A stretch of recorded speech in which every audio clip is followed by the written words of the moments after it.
রাত্রে শুনছি মেজর রোজার শোনার পরে সকালে ফরজের নামাজ পড়ে আমি কবরস্থানে গেছি। লাশ আসলো, আমরা একটু বেলা হয়ে গেল, আসলাম, আইসি দেখি বাজারে থাকতে লাখ লাখ লোক, জায়গা নেই বাজার ঘাটে। ভোর 5টার দিকে ওই লাশ আসলো আর কি।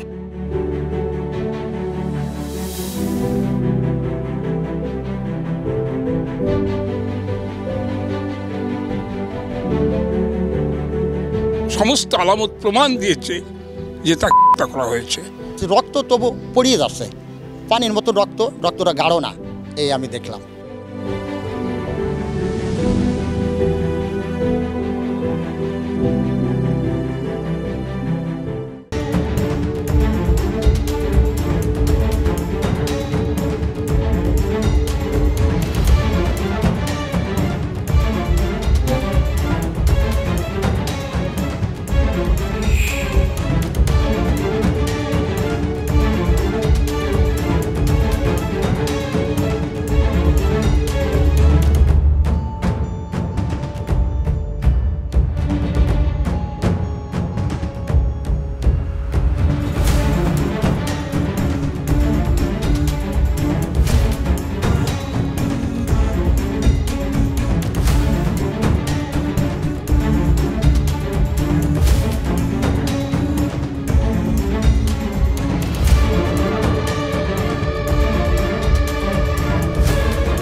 আসসালামু আলাইকুম দর্শক, আশা করছি আপনারা সবাই ভালো আছেন। আপনাদের সবাইকে স্বাগতম জানাচ্ছি নিউজ ফ্ল্যাশ 71 আয়োজিত আজকের স্পেশাল টক শোতে। 2024 সাল ফেলে আমরা পা রেখেছি 2025 সালে। 2024 সাল, এই বছরটা আমাদের বাংলাদেশিদের জন্য চিরস্মরণীয় হয়ে থাকবে, যুগের পর যুগ, বছরের পর বছর। কারণ এই 2024-এ আমরা বাংলাদেশিরা নতুন করে বাঁচতে শিখেছি, নতুন করে মাথা উঁচু করে দাঁড়াতে শিখেছি। বুকের তাজা রক্ত ঢেলে স্বৈরাচারের কাছ থেকে মুক্ত করেছে আমাদের প্রিয় দেশ মাতৃকাকে। দর্শক, এই 24-এর ইতিহাস আমাদের বাংলাদেশিদের জন্য স্মরণীয় হয়ে থাকবে শতাব্দীর পর শতাব্দী।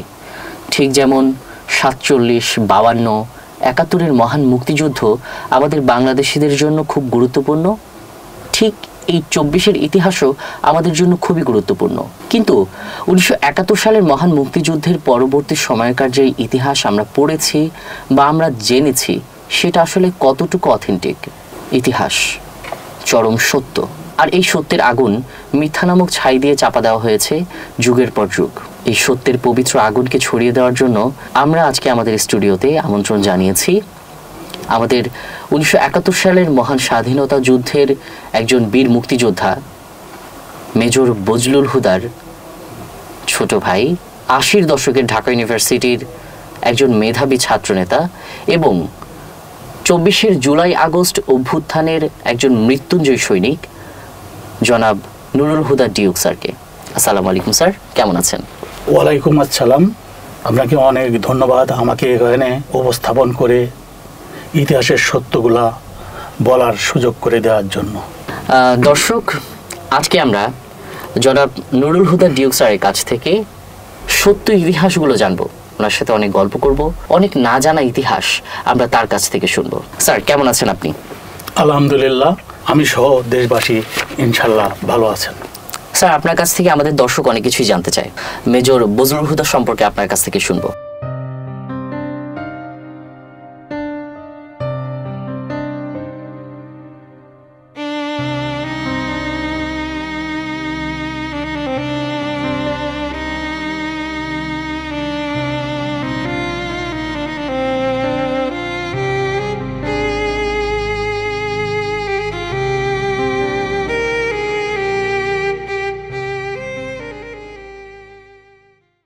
আসলে মেজর বজলুল হুদা ছিলেন একজন ক্ষণজন্মা দেশপ্রেমিক মানুষ, যিনি সবাইকেই ভালোবাসতেন, কিন্তু সবচেয়ে ভালোবাসতেন নিজের দেশকে, নিজের মাতৃভূমিকে। তার আগে তার সম্বন্ধে বলতে গেলে তার পূর্বপুরুষ সম্বন্ধে একটু আমি বলতে চাই। মেজর বজলুল হুদা হচ্ছে পূর্বপুরুষ। তারা সারা জীবন একের পর এক দেশের জন্য, দেশের মানুষের জন্য জীবন বলিদান দিয়ে গেছে।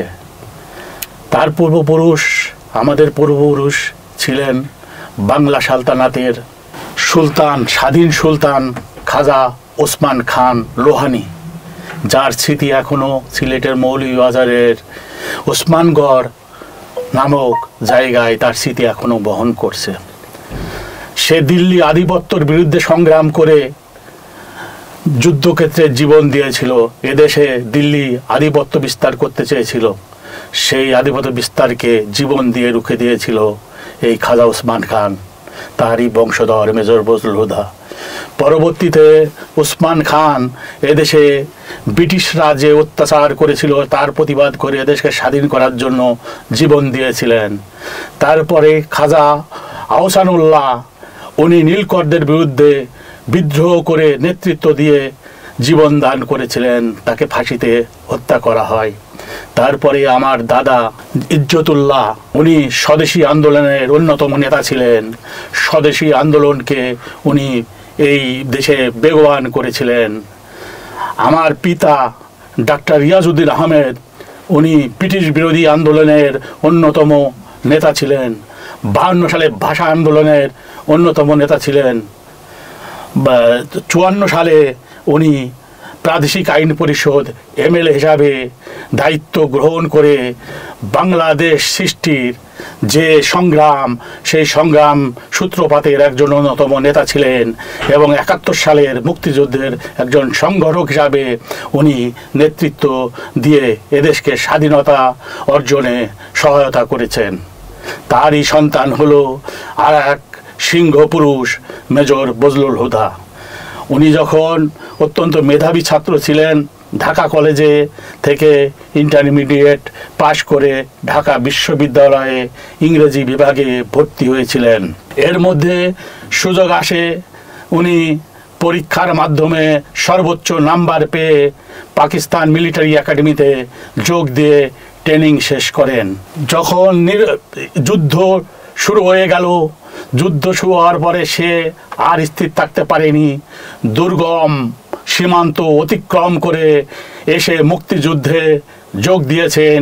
কে ফোর্সের সামরিক কর্মকর্তা হিসাবে অত্যন্ত সাহসিকতার সাথে যুদ্ধ করে বাংলাদেশকে প্রতিষ্ঠিত করেছেন এবং দেশের স্বাধীনতাকে স্থাপিত করেছেন। স্যার, এই প্রশ্নে আসতে যাচ্ছিলাম। আমরা জেনেছি যে উনি যখন আমাদের বাংলাদেশের স্বাধীনতা যুদ্ধ যখন শুরু হয়, উনি ছিলেন হচ্ছে গিয়ে পাকিস্তান সেনাবাহিনীতে কর্মরত। সেখান থেকে উনি কর্মক্ষেত্র ত্যাগ করে বর্ডার ক্রস করে আমাদের বাংলাদেশের মহান মুক্তিযুদ্ধে অংশগ্রহণ করেন অনেক অসীম দুঃসাহসিকতার সাথে। স্যার, ওই পেছনের গল্পটা স্যার আমরা একটু জানতে চাচ্ছি। উনি যখনই যুদ্ধ শুরু হয়েছে, ওনার কাছ থেকে যতটুকু শুনেছি, উনি তখন থেকেই দেশের এই যুদ্ধে অংশগ্রহণ করার জন্য চেষ্টা করেছেন। কয়েকবার চেষ্টা করে উনি সফল হতে পারেননি আসার। পরবর্তীতে অত্যন্ত দুঃসাহসিকতার সাথে সীমান্ত অতিক্রম করে উনি ভারতে এসেছেন। ওইখান থেকে বাংলাদেশে যোগাযোগ করে যারা মুক্তিযুদ্ধের দায়িত্বে ছিলেন, জেনারেল ওসমানী, পরবর্তীতে অবশ্য উনি জেনারেল ওসমানীর পিএস হিসাবে দায়িত্ব পালন করেছেন। এবং সেই সময় যোগাযোগের মধ্য দিয়ে উনি কে ফোর্সে জয়েন করছেন আর্টিলারিতে, এবং আর্টিলারিকে পরিচালনা করার ব্যাপারে উনি দায়িত্ব গ্রহণ করে মুক্তিযুদ্ধে আর্টিলারিকে সম্মুখ সমরে উনি অংশগ্রহণ করেছেন।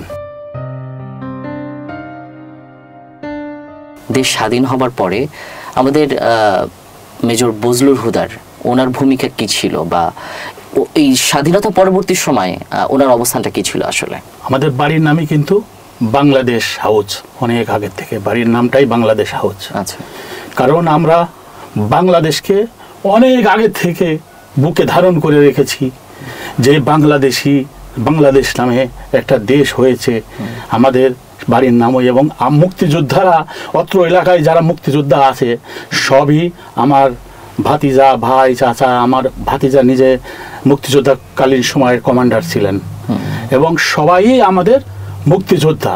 আমাদের বাড়িতেই প্রথমে তারা আসে এবং ওইখানেই তারা প্রথম শেল্টার হয়, প্রথম অস্ত্রাগার আমাদের বাংলাদেশ হাউজই হয়। আমরা বুকে বাংলাদেশকে ধারণ করি এবং সেইভাবেই আমরা বাংলাদেশকে গ্রহণ করেছি। এত ত্যাগ তিতিক্ষার মধ্য দিয়ে দেশ স্বাধীন হয়েছে।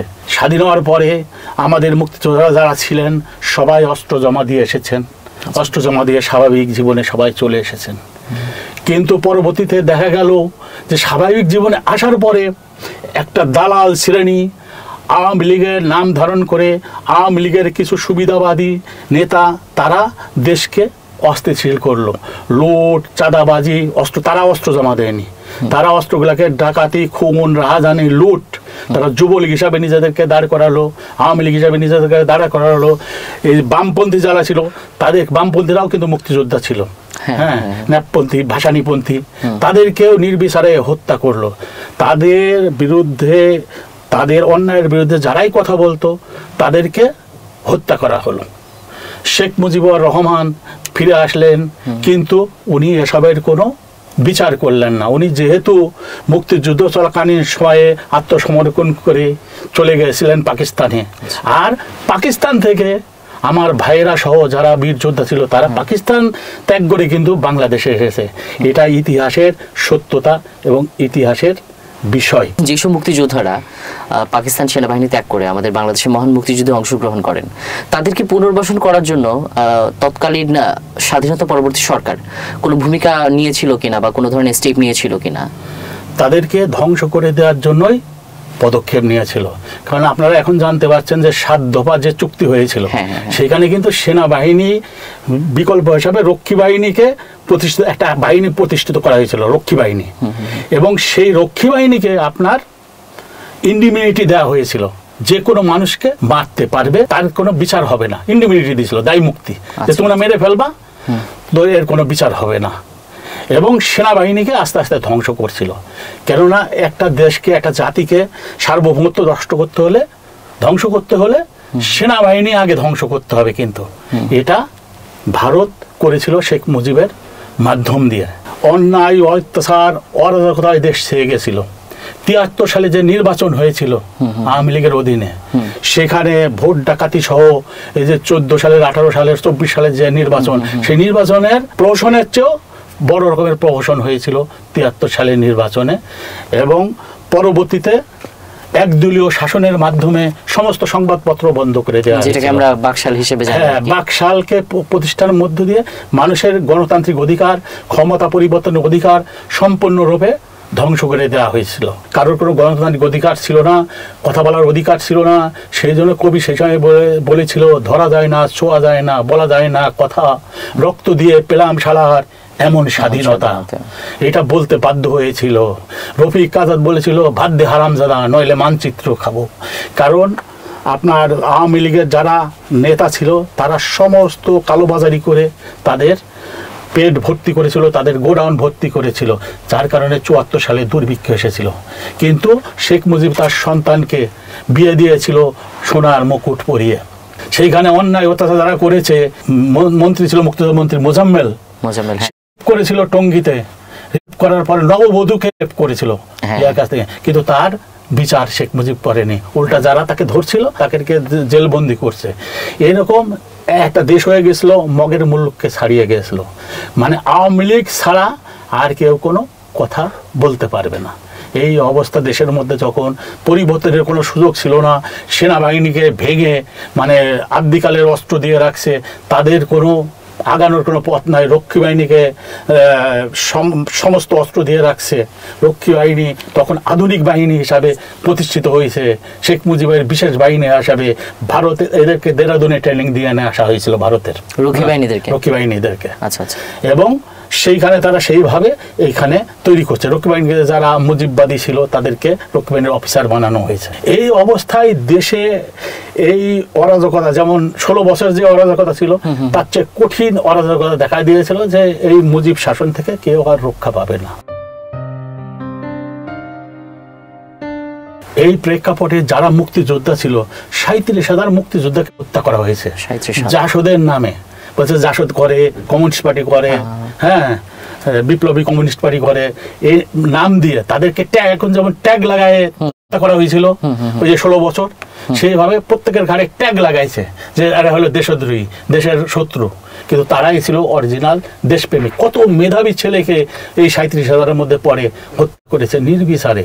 পিতাকে বলছে কুড়াল দিছে, বলছে রক্ষী বাহিনী বলছে তো তোমার ছেলের গলা কেটে ফেলো, হ্যাঁ, নাহলে তোমাদের সব ফ্যামিলি মেরে ফেলবো। এত নৃশংসতমভাবে তারা অত্যাচার মানুষের ওপর করেছে।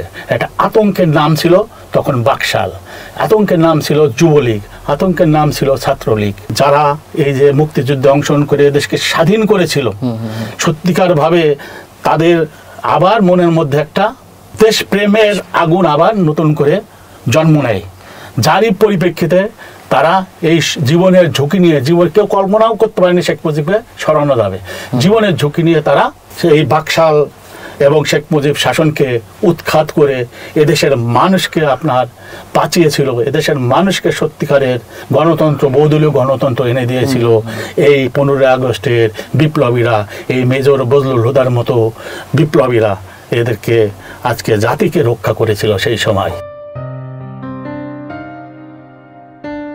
75 পরবর্তী সময় 75-এ যারা বিপ্লবী ছিলেন তাদের সাথে আমার তৎকালীন সরকার কেমন আচরণ করেছিল বা তখন তাদের অবস্থাটা কেমন ছিল? 75-এর বিপ্লবীরা যেমন 71 সালে যুদ্ধ করে দেশকে স্বাধীন করেছে, সেভাবে মানে দেশের প্রয়োজনে, মানুষের প্রয়োজনে, সেভাবে 75 সালেও তারা দেশকে স্বৈরাচার মুক্ত করে, দেশকে শত্রু মুক্ত করে দেশকে তারা নিরাপদ করেছিল তাদের এই পর্যন্তই। কিন্তু তাদেরকে খন্দকার মুস্তাক আহমেদ একটা ইন্ডিমিনিটি, দায় মুক্তি, যেমন এখন কিন্তু দায় মুক্তি দিচ্ছে, দায় মুক্তি দিয়েছিলেন অর্ডিন্যান্স। সেই অর্ডিন্যান্সটাকে প্রেসিডেন্ট জিয়াউর রহমান সেটাকে আইনে পরিণত, 1979 সালের সংসদে কিন্তু এটা প্রেসিডেন্ট জিয়াউর রহমানই আইনে পরিণত করে তাদেরকে দায় মুক্তি দিয়ে দেয়। অর্ডিন্যান্সটা কিন্তু কখনো চিরস্থায়ী না, কিন্তু একটা 2/3 মেজরিটি ছাড়া এটাকে কেউ বাতিল করতে পারবে না। সেই জন্য জিয়াউর রহমান এদের কাজের জন্য, এদের এই জাতিকে রক্ষা করার জন্য তাদেরকে ইন্ডিমিনিটি দেয়। বিপ্লব হওয়ার সাথে সাথে 3 বাহিনী প্রধান, পুলিশ প্রধান, বিডিআর প্রধান স্বতঃস্ফূর্তভাবে তারা বিপ্লবে অংশগ্রহণ করেছিল। স্বতঃস্ফূর্তভাবে জেনারেল শফিউল্লাহ, যেহেতু একসময় জিয়াউর রহমান, জেনারেল শফিউল্লাহ, শহীদ রাষ্ট্রপতি জিয়াউর রহমান জেনারেল শফিউল্লাহ কিন্তু সিনিয়র ছিলেন। আচ্ছা, হ্যাঁ, কিন্তু শেখ মুজিব জেনারেল শফিউল্লাহকে সেনাপ্রধান করছিলেন, জিয়াউর রহমানকে সেনাপ্রধান না করে। কিন্তু এরা কি করছে, জেনারেল শফিউল্লাহকে রাষ্ট্রদূত করে বাইরে পাঠাই দিয়ে এই আগস্ট বিপ্লবীদের অনুরোধে খন্দকার মুস্তাক আহমেদ জেনারেল জিয়াউর রহমানকে 24 আগস্ট, 15 আগস্ট বিপ্লব হলো, আর 24 আগস্ট তাকে সেনাবাহিনী প্রধান হিসাবে দায়িত্ব গ্রহণ করলো। কিন্তু আর্মিতে সুপার সিটেড কোনো অফিসারকে কিন্তু সেনাপ্রধান করা হয় না। হ্যাঁ, জিয়াউর রহমান অবশ্যই যোগ্যতম ব্যক্তি ছিলেন, সে শফিউল্লাহর আগে সেনাবাহিনী প্রধান হওয়ার কথা, কিন্তু যেহেতু তাকে বাদ দিয়েছিল তার আর সম্ভাবনা ছিল না সেনাপ্রধান। যেহেতু সে যোগ্যতম ব্যক্তি এবং সেই এই 15 আগস্টের অনুপ্রেরণাদাতা শহীদ রাষ্ট্রপতি জিয়াউর রহমান, হ্যাঁ, এই কৃতিত্ব শহীদ রাষ্ট্রপতি জিয়াউর রহমানেরও আছে। হ্যাঁ, যার কারণে ওনাকে খন্দকার মুস্তাক আহমেদের সময় 24 তারিখেই সেনাপ্রধান, সেনাবাহিনীর প্রধান করা হয়। কিন্তু ওনাকে আমরা নিজ দেশে পরবাসী হয়েছিলাম, আমাদের জন্য সমস্ত অনাচার অত্যাচার, আমার ভাই ভাতিজাকে জেল জুলুম, আমার পর্যন্ত বডি ওয়ারেন্ট ছিল, হ্যাঁ, আমাকে দেখা মাত্র গুলি করবে, এই অবস্থা নিয়ে মানে আমাদের রাস্তা চলতে হচ্ছে। আমাদের ঘর বাড়ি নেই, ভাসমান হয়ে গেছে। আমার মা, বৃদ্ধ মা, আমাদের সমস্ত কিছু লুট করে আমার মাকে আশ্রয়হীন করে দিছে, যার কারণে সে মনোকষ্টে, মানসিক কষ্টে সে মারা গেছে। আমরা মনে করি এই আওয়ামী লীগ সরকারই তাকে হত্যা করেছে। আচ্ছা আচ্ছা। পরবর্তীতে আমার ভগ্নিপতি আরেকজন ছিলেন কর্নেল আব্দুল আজিজ পাশা, উনিও আগস্ট বিপ্লবের আর এক নায়ক। তাকেও মানসিক যন্ত্রণা দিয়ে বিদেশে, উনি রাষ্ট্রদূত ছিলেন বিদেশে, তাকে হত্যা করা হয়েছে। আমার ভাগ্নি একটাকে গাড়ি চাপা দিয়ে হত্যা করা হয়েছে এই যে এয়ারপোর্ট রোডে, আমার বোনের মেয়েকে। এইভাবে অসংখ্য অত্যাচার, বাড়ি ঘর, ব্যবসা বাণিজ্য থেকে শুরু করে আমাদেরকে একদম পথে তো বসাইছেই, যাকে যেভাবে পারছে জেল জুলুম হুলিয়া যারে যেভাবে পারছে। তারপরও বিচারের যে বিচার করছে, এখন যারা বিপ্লব করছে তারা শিশুর কথা বলে, 4 বছরের শিশুকে গুলি করে করছে শেখ হাসিনা, তার অর্ডারে তো সবকিছু হয়েছে।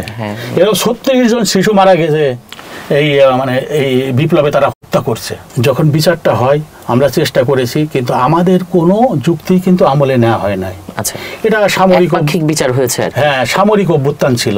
সবাই যে রেডিও সেন্টারে যে কিন্তু অস্ত্রের মুখে না, তারা স্বতঃস্ফূর্তভাবে যে এই নতুন সরকারের প্রতি আনুগত্য জানাইছেন, সমর্থন জানাইছেন, যারা সেনাবাহিনী যারা এই বিপ্লবের সাথে জড়িত ছিল তাদেরকে স্বাগতম জানাইছে, না হলে তো তাদের বিচার হতোই। তো এখন যদি আমি বলি 24 আগস্টের বিপ্লবীদের বিচার করতে হবে, তাহলে কথাটা কেমন হয়ে যায় না? কারণ 24 আগস্ট বিপ্লব স্বৈরাচার মুক্ত করার জন্য বিপ্লব হয়েছিল, 15 আগস্টের বিপ্লবকে কিন্তু স্বৈরাচার মুক্ত করার জন্য হয়েছিল। এরই ধারাবাহিকতা 15 আগস্টেরই ধারাবাহিকতা হলো 24-এর 5ই আগস্টের বিপ্লব, যে 5 আগস্ট আমাদের বিপ্লব সফল হয়েছে। হ্যাঁ, উনি পালিয়ে গেছেন, ইনি পালানোর সুযোগ পায়নি, এই হলো পার্থক্য। কিন্তু বিচারে দেখাচ্ছে যে এটাকে হত্যা করা হয়েছে, যেটা একদম সম্পূর্ণরূপে অবৈধ। এই বিচারটা এই বিচার এবং বিচারের রায় সম্পূর্ণ অবৈধ।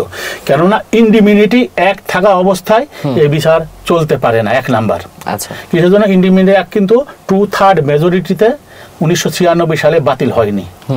তখন কিন্তু আওয়ামী লীগের মেজরিটি ছিল না। আচ্ছা, ওই সংসদে কেউ ছিল না।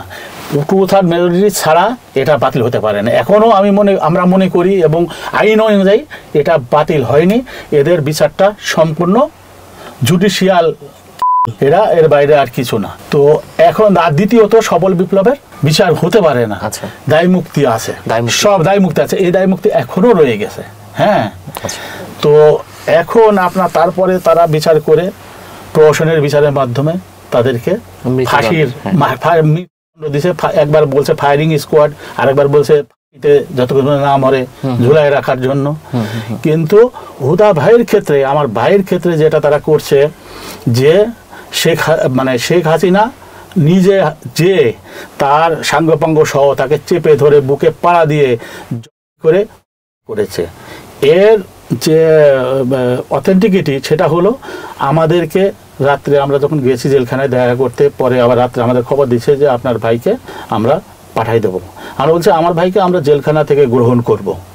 ওনারা বলছে যে না, এটা আমরা আপনার বাড়ি চলে যান, আপনারা দেখেন পাঠাবো।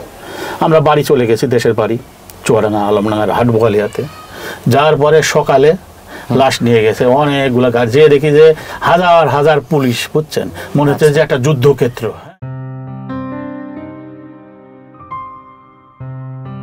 এবং লাশটা যখন নিয়ে আসলো তখন আপনার ফোর্স, সেটা বিজেপি, পুলিশ, অন্যান্য যারা, তারা টোটাল এরিয়াটা বাড়িটাকে ঘিরে রাখছে। এবং তারা লাশটা নামায় যখন বলল যে আপনার এই লাশটাকে খুব দ্রুত দাফন করতে হবে আমাদের, তো আমরা নিয়ে আসলাম এবং অনুরোধ করলাম যে অন্তত লাশটা আমাদেরকে ধোয়ানোর একটা, বলছে না, সব আমরা রেডি করে নিয়ে আসছি। তো এই রিকোয়েস্টটা তারা মানতে রাজি না, যে আমরা লাশটাকে ধোয়ায়ে কবরস্থ করার জন্য যা যা ফর্মালিটি লাগে সব শেষ করে আসছি। তবু আমরা বারবার রিকোয়েস্ট করলাম, তারপরে চাপ দিলাম যে না, আমরা ঠিক এইভাবে লাশটা রিসিভ করতে রাজি না, আপনারা লাশটা আমাদের দেবেন কি দেবেন না। তো তখন যাই হোক, কেউ কেউ এটাকে অ্যাকসেপ্ট করলো এবং লাশটা আমাদের কাছে হস্তান্তর করলো। হস্তান্তর করে ওখান থেকে মানুষের কিছুটা ভিড় ছিল বাইরে, আপনারা দেখছেন এই বাড়িটা। তো এখান থেকে আপনার লাশটা ঠিক এই যে ইয়েটা আছে না, এই জায়গাটায় নিয়ে আসলো। এসে আমরা আত্মীয় স্বজন যারা ছিলাম, আমরা তার লাশটাকে ঠিক দেখার জন্য অনেকটা আগ্রহীত, অনেক অপেক্ষা করতেছি। আমাদের একটা ভাই মারা গেছে, এটা তো আমাদের একটা আবেগের জায়গা।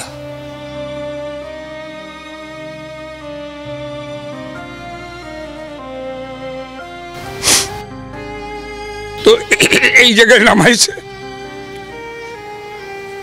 নামালে আশ্চর্য ব্যাপার, এইটা যখন খোলা হয়েছে তখন এই জায়গাটা রক্তাক্ত, রক্তে ভেসে যাচ্ছে। এর চেয়ে বড় আশ্চর্যের বিষয় যে এই যে দাগটা দেখা যায় এখানে, সে দিলে তো একটা রশির একটা ইয়ে থাকবে, দাগ থাকবে, এটা না, এটা কাটা, এবং ওই কাটা জায়গা দিয়ে আপনার রক্ত টপ টপ টপ টপ করে রক্ত পড়তেছে।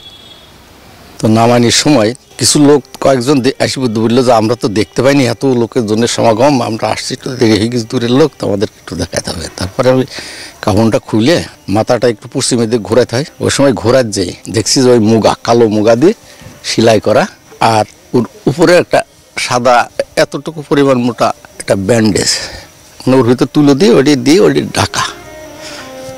এটাই আমি যখন ঘাটটা পশ্চিমের দিকে একটু ঘোরাইতে গেলাম তখন আমার মনে হলো যে এই নিচের দিকে একটু বাইরে আছে সম্পূর্ণটাই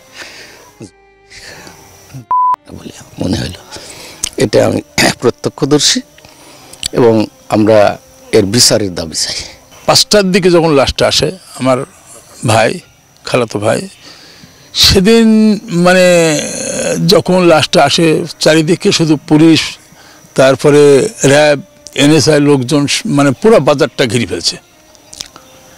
তারপরে যখন লাশ আসে তখন লাশটা মানে ওনারা বলছে যে 5 থেকে 7 মিনিট বা সর্বোচ্চ 10 মিনিটের ভিতরে দাফন কাজ ছাড়তে হবে। তারপরে জনগণ আস্তে আস্তে যখন মানে প্রচুর পরিমাণ লোক আসলো তখন বলছে যে হলো এইরকম জনগণের চাপ সৃষ্টি হলো যে না, আমাদের লাশটা আমরা পারিবারিক বা এলাকার মানুষের যে মানে হৃদয়ের মণি, এলাকার সূর্য সন্তান, তারপরে ওনার পিতা হচ্ছে MLA, তো এই বছর এইভাবে আমরা এই সরকারের এইভাবে আমরা লাশ আমরা দাফন করব না। হ্যাঁ, তারপরে যখন হলো তখন আইন শৃঙ্খলা পরিস্থিতি তখন এত চাপ দেখে শেষ পর্যন্ত পারিবারিকভাবে লাশটা দিল পারিবারিক কাছে। কিন্তু লাশ দেওয়ার পরে দেখতে পাচ্ছি যে লাশটা যেভাবে ফাঁসির যে আলামত, সে আলামতটা এইরকম না, এরা একটা পুরাপুরি একটা কাণ্ড বা করা, তারপরে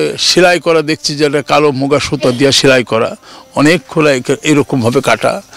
তো এরকম কাটা হওয়ার পরে দেখছে যে হয়তো তারপরে দাফনের কাজ শেষ হলো। দাফনের কাজ শেষ হওয়ার পরে আমরা এটাকে তখন আমরা আর এইরকমভাবে তখন থেকে আমরা আজ করছি যে আমরা এর বিচার চাপ। প্রথম জানাজা হয়েছিল হাটবলে ফুটবল মাঠে এবং দ্বিতীয় জানাজা হয়েছিল নগরবলয়া কবরস্থানের পাশে ঈদগাহ ময়দানে। তাতে অনেক মুসল্লি হয়েছিল এবং ঈদগাহ ময়দান পুরা কানায় কানায় পরিপূর্ণভাবে লোক সমাগম হয়েছিল। একমাত্র শুধু প্রশাসনের তাড়াহুড়ার ব্যতীত অন্য কোনো যদি ভালো পরিবেশ হতো আরও লোক হয়তো এই জানাজায় শরিক হতে পারত। প্রশাসনের তাড়াতাড়ি বাড়াবাড়ির কারণে অনেক লোক এসেও জানাজা পায়নি এবং তারা ঘুরেও গেছে, অনেক এমনও আছে। প্রচুর মানুষ ছিল এবং কিছু মানুষ প্রশাসনের ভয়তে বা চাপে বাজার থেকে অনেক ঘুরে গেছিল। আর মানুষ যে তাড়াতাড়ি লাশটা সুন্দর এবং সুষ্ঠুভাবে দাফন করবে এই পরিবেশটাও সেই সময় অনেকটা বিঘ্ন হয়েছিল প্রশাসনের ভয়ে।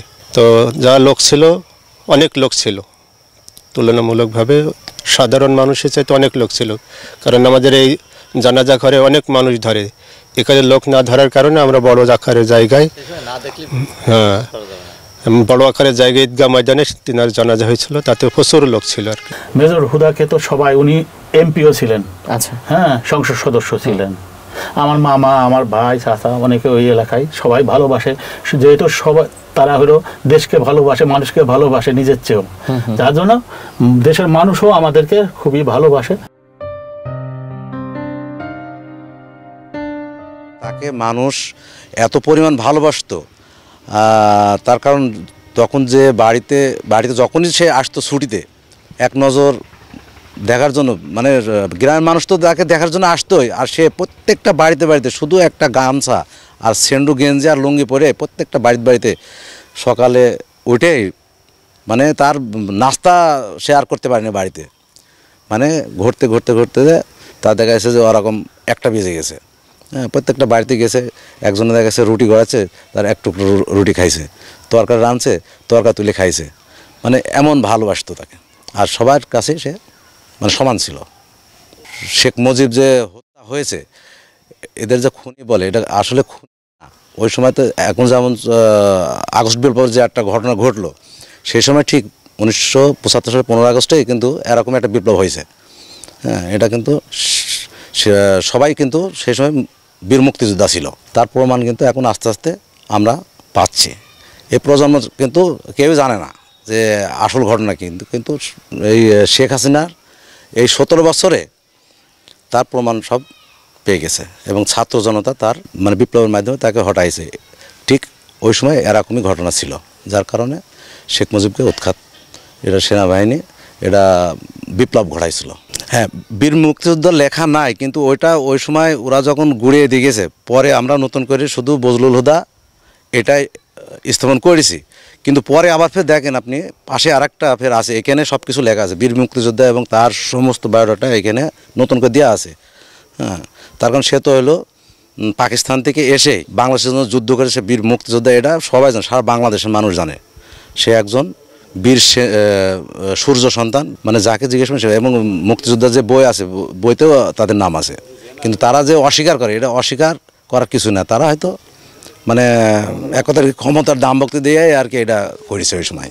গ্রামের ছেলে খুব ভালো লোক, আমোদ ফুর্তি সবাই সাথে মিল সাথে গিয়ে করেছে, কোনো ক্ষতিগ্রস্ত করেনি। আমরা তো আইসি দেখেছি, খুব মিশক, যে যাইছে তার হাতে 4 টুক 5 টুক দিয়েছে, খুব আনন্দ ফুর্তিতে সবার সাথে মিশক, কারো গোলযোগও করিনি, আমরা দেখিনি শুনিনি, খুবই ভালো লোক। দেখলাম আইসি গলা কাটা, সেলাই করা, মেলা লোকজন বোঝাই, সব মেলা এলাকার লোকই হলো সমস্যানি, কোনো ভালো লোক, খুব এরম ভালো লোক আর হয় না। ওনার জন্য অনেক লোক চেষ্টা করেছে, ওনাকে বাঁচায়নি নাকি, তো ওনাকে বাঁচাতে পারলো না, ওনারা মারি শেষ করে দিল। সে যে কেমন লোক ছিল সেটা বুঝলো না, জানলো না যে কেমন লোক ছিল।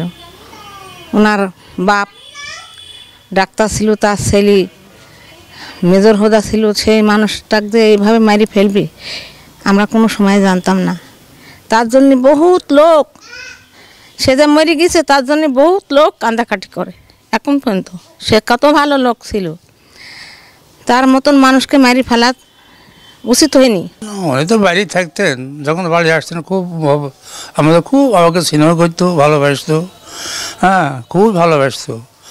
তারপরে এরম হয়ে গেল, তারপরে গন্ডগোল, আমরা জেলখানায় দেখতে গেলাম, যাই ওখানে দেখলাম, দেখে তারপরে উনি আমাকে সব বলল যে আমাকে তার বাঁচার কোনো নেই, তাই আমরা আমাকে হাতে করে তোমরা ধুই, আমাকে ভালো করে দাফন করে মাটি দেবা। তারপরে অনেক দিন কিছুদিন পরে ওরম হয়ে ফাঁসি দিল, কীভাবে দিল জানি না, এখানে নিয়ে আসলো। সে হার রাত লোকজন মানে বাজা বাক্যে টাওয়ার ফিল্ড টিল মানুষ আর ধরছে না, মানে দেশের মানুষ একে সব হইটুকে থাকে, তখন তো মানে ওর গলা তো কাটা, সেলাই করা, সবাই দেখলো, দেখলে এইভাবে তাকে তারপরে দাফন করে, মানে সব দাফন করে। মানুষ খুব তার জন্য খুব দুঃখিত, খুবই মানে মানে দেশের লোক একে এইভাবে। তিনি আমার জানা মতে অত্যন্ত ভালো মানুষ ছিল। আমি অনেক আগে, আমি তখন ছোটো ছিলাম, আমার বাজারের ভিতরে চার দোকান ছিল, বুঝছেন। তো ওই মেজর বজলুল হুদার এবং মেজর শহীদ, তেনারা আপনার উত্তর সাইড থেকে হাইটি চলে আসতে আসতে আমার দোকানের সামনে একটা পাকুড় গাছ ছিল, ওখানে গাছটা গোড়া বাঁধা ছিল। তার অনেক সম্মানীয় ব্যক্তিরা এখন বসেছিল, তো উনি আসাতে তারা ওইটি সব দাঁড়াইছে। তো তার একজন বন্ধু নাম আব্দুল বারেক, তাকে আপনি বলছিল, আর সে ওইটি ধমক দিয়েছিল, বলছে এই আমাকে আপনি বলার লোক ঢাকায় অভাব নেই, তুই আমাকে তুই মই করে বলবি, এটা আমার তৃপ্তি পাবো, এটা আমার জানে শান্তি আসবে। তো সেই থেকে আমি জানি উনি অত্যন্ত ভালো মানুষ ছিল। আমি দেখেছি আমাদের বয়সটা 60-65 হয়ে গেল, তো এই মেজর আমরা চাচা বলি ডাকি, তো ছেলেটা খুব ভালো ছিল, জনপ্রিয় ছিল।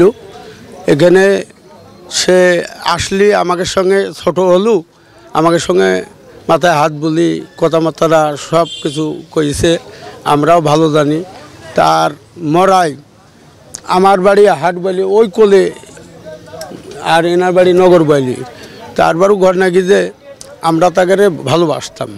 মানুষ হিসাবে উনি আমার সাথে যতক্ষণ থাকছে আমি দেখছি, এবং এলাকার লোকও দেখছে, ওরে মানুষ হিসাবে অত্যন্ত সৎ, ওনার ভেতরে কোনো দুর্নীতি, কোনো মিথ্যা কথা আমরা পাইনি। আমরা দেখছি ঢাকাতে যখন আসছি, এখানে সকাল উঠে লুঙ্গি পরে গেঞ্জি গায়ে দিয়ে চলে যাইতে হয় আমতলে, চলে যেতে হেমাদপুরে, চলে যেতে মাঠে কুসুরের রস খাতি, চলে যেতে মাটির লোকের বাড়ি বাড়ি মহিলাদের সাথে দেখা করতে করতে গোরস্থানে, ওই নদীর ধারে নদীর গোসল করতে যাইতো। এবং আমাদের দায়কে ছেলেপিল তখন আমাদের সাথে ছেলে থাকলে 200-500 টাকা কারুক বেঁধে 500 টাকা দূরে নাস্তা করুক। এরা এখন তো নাস্তা করেনি। আমরা আব্দুল আহমের হোটেলে নাস্তা করতাম, টাকা উনি দিত। এখানে তো আমরা ছেলেপিলে থাকতাম, এনারা মাস একটা খরচ হিসাবে সে বলতো যে এরা আছে ছেলেপিলে এবার কিছু খাওয়ার জন্য দিই, তাও দিত। তার লক্ষ লক্ষ লোক চলে আসছে বুঝছেন এর মধ্যে। আচ্ছা, হাজার হাজার যেমন র্যাব পুলিশ ছিল, লক্ষ লক্ষ মানুষও চলে আসছে। যাক, তারপরে ওরা যাওয়ার পরে আমি আমার বোন মাহফুজা লিজা, হ্যাঁ, আমাদের নামে গিয়েছে যে আমরা লাশটা গ্রহণ করব। তখন আমাদের ডাকছে, আমরা গিয়েছি, আমি গেছি। যার পরে বলছে যে লাশ গ্রহণ করেন। তখন আমি, আমার বোন ভিতরে ছিল, আমার বোনকে আবার মাহফুজা লিজা, হ্যাঁ, কর্নেল পাশার ওয়াইফ, ডাকার পরে এখন বলছে যে আপনারা লাশ গ্রহণ করে সিগনেচার দেন। আমরা লাশ গ্রহণ করব, তাহলে আমাদের আগে দেখান। আচ্ছা, আমরা কি লাশ কাকে, আমার ভাইকে দিচ্ছেন না কাকে দিচ্ছেন আমরা তো দেখবো। ওরা বলছেন নো, 5 মিনিটের মধ্যে আপনার লাশ দাফন করতে হবে। একটা প্রেশারাইজ করা হচ্ছিল তখন। হ্যাঁ হ্যাঁ, তখন জনগণ একটু মানে প্রতিবাদ মুখর হয়ে গেল যে কেন তা কেন, আমাদের ইসলামের একটা নিয়ম আছে, মুসলমানের নিয়ম আছে, আমরা ধোয়াবো, আমরা কাফন পরাবো, তারপরে না বলছে না আমরা সব রেডি করে আনছি। হ্যাঁ, তারপরে মানুষের চাপের মুখে তারা আমাদেরকে দেখাতে বাধ্য হলো। আমার বোন যে উঠে দেখে আসলো, হ্যাঁ, পরবর্তীতে আমরা তখন ও শনাক্ত করলে আমরা লাশ বাড়ির মধ্যে নিয়ে আসলাম। বাড়ির মধ্যে নিয়ে এসে যে আমরা তখন তারা দিছে, দিতে বাধ্য হয়েছে। বাড়ির মধ্যে আনার পরে গোসল করানোর সময় আমি ছিলাম, আরো অনেকে ছিল, গোসল করানোর জন্য ছিল তারা। দেখার পরে দেখি যে আমার মানে কাপড় সব রক্তে ভেজা, ওরা সাদা কাপড় পরে রক্তে ভেজা। তখনই আমরা মানে এটাকে একটা আমাদের সবার মনটাই অন্যরকম হয়ে গেছে, কি ব্যাপার, ফাঁসি দিলে কেন রক্ত ভেজা হবে সেটাই। হ্যাঁ, পরবর্তীতে দেখি গলায় একটা ব্যান্ডেজ বাঁধা, এদিক দিয়ে টপ টপ করে রক্ত পড়ছে। হ্যাঁ, এই সাইড দিয়ে তো ব্যান্ডেজ সরাই দেখি যে এইখানে এরকম সুতা দিয়ে, বড় সুতা দিয়ে সব সেলাই করা, বুঝছেন, গলা সেলাই করা, এইখান থেকে এই পর্যন্ত সেলাই করা। এরা ভিডিও করছে, ভিডিও তো দেখবেন আপনারা, যে সেইখানে দিয়ে আসতেই হবে। ওখানকার স্থানীয় ডাক্তার ছিল, অনেকে ছিল, তারা বলছে যে এটা তো করা পৃথিবীর নৃশংসতম কাণ্ড, যে একজনকে অবৈধভাবে জেলে ঢুকে পরবর্তীতে আমরা বিভিন্ন মাধ্যমে জানতে পারছি, হ্যাঁ, যে এটাকে তারা এই হাসিনা, যে ঘটনাটা বললাম আপনাকে, এইভাবে হাসিনা নিজের থেকে ওইখানে করে তাকে হত্যা করছে, জল্লাদও নিছে, বাকিটা জল্লাদ শেষ করছে, আর 4-5 জন মিলে তাকে ধরে রাখছে। আমরা যদি এটা আপনারা সরকার এই দায়িত্ব নিয়ে, এটা যারা ওইখানে ছিল জেলার থেকে শুরু করে, তখন আইজি প্রিজন, ডিআইজি প্রিজন থেকে শুরু করে এদেরকে ডেকে সাক্ষী নিয়ে করে, এর 100% সত্যতা ইনশাল্লাহ পাওয়া যাবে। এবং আমরা আপনার মাধ্যমে সেটাই চাই যে জানাতে, সরকার সহ যারা দায়িত্বে আছে সংশ্লিষ্টদের, যে আপনারা এই নৃশংসতম মানবতা বিরোধী হত্যাকাণ্ডের আমার ভাইয়ের বিচারটা আপনারা করেন, তদন্ত করেন, সত্যটাকে বের করে এনে জনসমক্ষে আপনারা এটাকে দাঁড় করান। আমরাও চাই যে এই যে চাপা দেওয়া যে সত্যগুলো আছে, সেই সত্যগুলো আমাদের নতুন প্রজন্মের সামনে প্রকাশ করা হোক। স্যার, 24-এর আন্দোলনের প্রাণ ছিল হচ্ছে জেনারেশন জেড বা জেন জি বলতে আমরা যাদেরকে জানি, নতুন প্রজন্ম। স্যার, তাদের উদ্দেশ্যে স্যার আপনার যদি কোনো কিছু বলার থাকে, তাদের কাছে আপনি কেমন বাংলাদেশ চান? তাদের কাছে তারা তো আমাদের ঋণী করে গেছে, আমরা যতটুকু পেরেছি তাদের সাথে থেকেছি। আন্দোলনের প্রতি মুহূর্তে প্রথম থেকে শুরু করে শেষ পর্যন্ত 5ই আগস্ট পর্যন্ত ছিলাম, তারপরও হাইকোর্টে ছিলাম, তারপরও রোড মার্চে ছিলাম, সব জায়গায় থাকার চেষ্টা করেছি যে অন্তত তাদের পাশে দাঁড়ায়। তারা যে ইতিহাস সৃষ্টি করেছে তাদের কাছে কৃতজ্ঞতা প্রকাশ করে শেষ করার নাই। এই রুদ্ধশ্বাস 16 বছরের শাসন জগদ্দল পাথর যে উপড়াবে, আল্লাহর কাছে আলহামদুলিল্লাহ, আল্লাহর কাছে শুকরিয়া আদায় করছি যে আমাদেরকে এইরকম জেএনজেড, এইরকম জেনারেশন আল্লাহ আমাদেরকে দান করেছিল। তাই এদের কাছে প্রত্যাশার কোনো শেষ নাই যে এ দেশ সুখী, সমৃদ্ধশালী, ঘুষ দুর্নীতি মুক্ত, নিরাপদ, বৈষম্যহীন বাংলাদেশে হবে এই জেনারেশন, এই দেশকে গড়ে তুলবে ইনশাল্লাহ। এই আশাবাদ আমি ব্যক্ত করি এবং আমার কোনো এই বুড়া মানুষের কোনো প্রয়োজন হলে আমি সর্বদা আমার জীবনটাকেও দেওয়ার জন্য প্রস্তুত আছি। জেএনজেডের উপরে দায়িত্ব চাপিয়ে দিয়ে বসে থাকলে হবে না, আমাদেরকেও সামনে থাকতে হবে। এবং জেএনজেডরা যে বিপ্লব করেছে, এই বিপ্লবীদের সবার দায় মুক্তি দিতে হবে এবং সবাইকে সম্মানিত করতে হবে, কারণ সম্মানিত না করলে পরবর্তীতে আর মানুষ এই বিপদে এগিয়ে আসবে না। সেই সাথে একই সাথে বলবো, এই 15ই আগস্টের বিপ্লবেরই ধারাবাহিকতা হলো এই 24-এর জুলাই আগস্ট বিপ্লব। তাই 15 আগস্টে যারা বিপ্লব করে এই বিপ্লবীদের পথ দেখিয়ে গেছে, তারা যারা এখনও বাইরে আছে তাদেরকে সসম্মানে সমর্যাদায় রাষ্ট্রীয়ভাবে তাদেরকে দেশে ফিরিয়ে আনার জন্য অনুরোধ জানাবো। একই সাথে যে অন্যায় অবৈধ প্রহসনমূলক বিচারের মধ্য দিয়ে এদেরকে হত্যা করা হয়েছে, কর্নেল ফারুক, সুলতান শাহরিয়ার রশিদ খান, মেজর বজলুল হুদা, ক্যাপ্টেন মাজেদ এবং কর্নেল পাশা, এদেরকে যে হত্যা করা হয়েছে, এই অবৈধ হত্যার বিচার এদেশে চাচ্ছি। এবং সেই সাথে এই যে শেখ মুজিব প্রহসনমূলক মামলার যে রায়, সেটা বাতিল করার জন্য আমি আপনাদের কাছে দাবি তোলার জন্য আপনাদের কাছে আমি অনুরোধ জানাচ্ছি। সেই সাথে সমস্ত মানবাধিকার সংস্থা, ন্যাশনাল ইন্টারন্যাশনাল সংস্থাকেও দাবি জানাচ্ছি, সত্যের জয় সবসময়, সত্যের জয় চিরকাল। বাংলাদেশ জিন্দাবাদ। অসংখ্য ধন্যবাদ স্যার আপনার মূল্যবান সময় থেকে আমাদেরকে কিছু সময় দেওয়ার জন্য। দর্শক, আমরা একেবারে অনুষ্ঠানের শেষ পর্যায়ে চলে এসেছি, এখন বিদায় নেওয়ার পালা। তবে যাওয়ার আগে দুটি কথা। সত্য হচ্ছে কি এমন এক আগুন যে সমস্ত মিথ্যার জঞ্জালকে আগুনে পুড়িয়ে ছাই করে দেয়, আর এই সত্য নামক আগুনকে মিথ্যা নামক ছাই দিয়ে কখনোই চাপা রাখা যায় না, কিছু সময়ের জন্য হয়তো দাবিয়ে রাখা যায়। দর্শক, আমরা চাই এরকম সত্য ইতিহাসগুলো আমাদের নতুন প্রজন্মের সামনে আসুক। তাই এরকম সত্য ইতিহাসের ধারক যারা সত্য ইতিহাসগুলো জানেন, তাদের কাছ থেকে এই সত্যগুলো খুঁজে বের করে আনা আমাদের নতুন প্রজন্মের দায়িত্ব, তরুণ প্রজন্মের দায়িত্ব। কারণ আমরাই জেনারেশন জেড, আমরাই বাংলাদেশ। আশা করছি আপনারা সবাই সুস্থ থাকবেন, ভালো থাকবেন। আপনাদের সবার সুস্বাস্থ্য কামনা করে আজকের মতো বিদায় নিচ্ছি। আমি রেজাউল ইসলাম রাজীব। আসসালামু আলাইকুম।